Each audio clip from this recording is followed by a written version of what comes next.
ஆ, ஆ, தரரரரா, தாரா.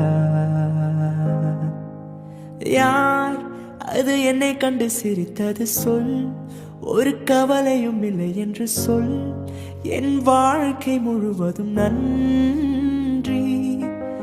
பார், நான் அழகாய் சிரிப்பேன் பார், நான் அழகாய் பரப்பேன் பார், மனம் மகிழும் கவலையின்றி. உம் அன்பை சார்ந்து வாழும் எனக்கு வேறென்ன வேண்டும், வாழ்வை ரசிக்கிறேன். உம் வார்த்தை பிடித்து மனதால் ரசித்து வாழும் நொடிகள் நானும் ரசிக்கிறேன். ரசிக்கிறேன் ரசிக்கிறேன் தேவனோடு வாழ்க்கையை ரசிக்கிறேன் ரசிக்கிறேன். இயேசுவோடு நாட்களை ரசிக்கிறேன் ரசிக்கிறேன். தேவனோடு வாழ்க்கையை ரசிக்கிறேன்